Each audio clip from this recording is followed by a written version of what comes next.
قرآن پاک میں اور احادیث مبارکہ میں بار بار بدگمانی سے بچنے کا حکم دیا گیا کہ بدگمانی اپنے اندر پیدا کر کے خواہ مخواہ اپنے آپ کو گناہ گار نہ کرو۔ فرمایا اکثر گمان گناہ ہو جاتے ہیں۔ جب بندہ بدگمانی کا شکار ہوتا ہے تو اس کے بعد جو سب سے پہلی وبا یا پہلا نتیجہ نکلتا ہے بدگمانی کا، وہ غیبت اور تہمت کی شکل میں ظاہر ہوتا ہے۔ اس لیے کہ جب بندہ بدگمان ہوتا ہے تو جہاں بھی جس محفل میں بیٹھے گا، جس کے متعلق اس کے دل و دماغ میں بدگمانی ہوگی، اس کا جب ذکر کرے گا تو اس کی غیر موجودگی میں جب وہ ذکر کر رہا ہے بدگمانی کے تحت، تو وہ دو حال سے خالی نہیں ہوگا۔ یا تو اسے غیبت کہا جائے گا یا پھر اسے تہمت کہا جائے گا۔ کیا مطلب؟ جس عیب کی طرف بندہ اشارہ کر کے بات کرتا ہے کہ یار فلاں جو ہمارا بھائی ہے، فلاں جو ہمارا دوست ہے، فلاں جو ہمارا محلے دار ہے، اس میں یہ خرابی ہے، یہ خرابی ہے، یہ خرابی، اگر وہ خرابی ہو تو اس کی اس بات کو بیان کرنے والا غیبت جیسے کبیرہ گناہ کا مرتکب ہوگا۔ اگر وہ خرابی نہیں تو پھر اس کے ذمے تہمت آئے گی کہ یہ اپنے مسلمان بھائی پر تہمت لگا رہا ہے، اس میں عیب ہے کوئی نہیں، اور یہ لوگوں کے سامنے عیب بیان کر رہا ہے۔ مثلا کہتا ہے جی وہ بندہ جھوٹ بہت بولتا ہے، یا وہ بندہ ناپ تول میں کمی بیشی کرتا ہے، یا وہ بندہ دودھ میں پانی ملاتا ہے، یا اس میں فلاں عیب ہے، فلاں عیب ہے۔ اگر آپ کے کہنے کے مطابق وہ نہیں تو اس کا مطلب ہے کہ آپ اس پر تہمت لگا رہے ہیں۔ دنیا میں تو وہ آپ کا گربان پکڑے یا نہ پکڑے، قیامت والے دن رب اس بندے کو سامنے کھڑا کر کے یہ ضرور پوچھے گا، بتا تو نے کہا تھا کہ یہ دودھ میں پانی ملاتا ہے، تیرے پاس دلیل کیا ہے؟ تو نے کہاں دیکھا اس کو پانی ملاتے ہوئے؟ کہاں تو نے اس کو اس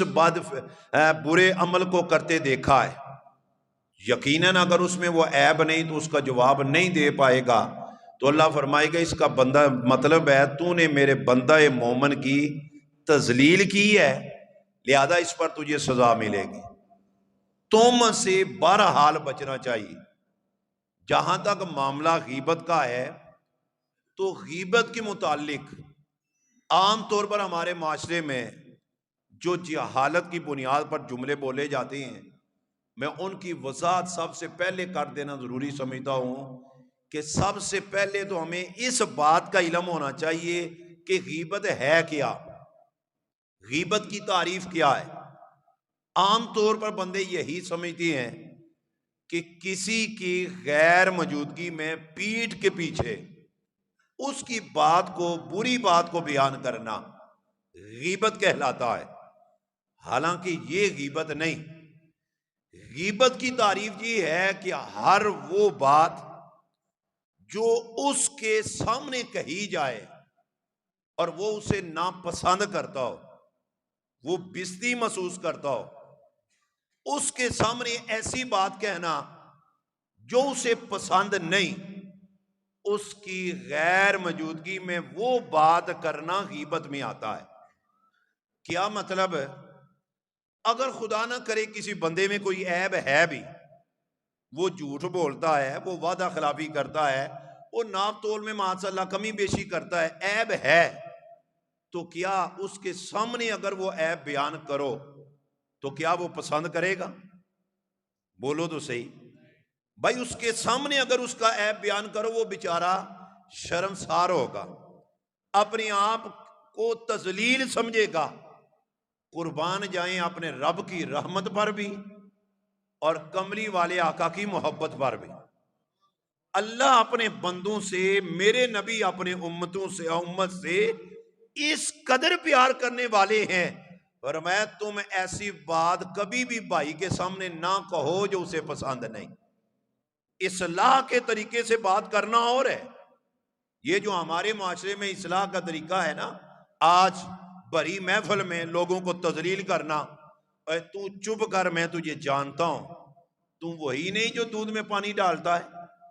تو پہلے اپنا تو آپ صحیح کر، تو وہی نہیں جو جھوٹ بولتا ہے، اپنے آپ کو تو صحیح کر۔ بڑی محفل میں کسی کو تذلیل کے انداز میں اصلاح کرنا، یہ اصلاح نہیں، یہ وہ تیرا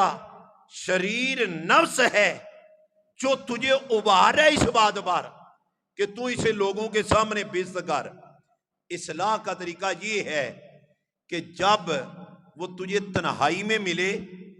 تو خیر خواہ بن کر اسے کہے بھائی میں بھی جانتا ہوں، تو بھی جانتا ہے، میرا رب بھی جانتا ہے، میں نے تجھے فلاں عمل کرتے دیکھا ہے، یہ عمل یار چھوڑ دے، میرے نبی کو یہ عمل پسند نہیں۔ اگر تنہائی میں اس کی تو اصلاح کرے گا تو یقیناً اصلاح ہوگی، اور بڑی محفل میں اگر تو اسے روکے ٹوکے اور اس کو تذلیل کرے، وہ بات اس کے سامنے کرے تب، یا اس کی پیٹھ کے پیچھے کرے تب، تیرے رب کو ایسی اصلاح بھی پسند ہے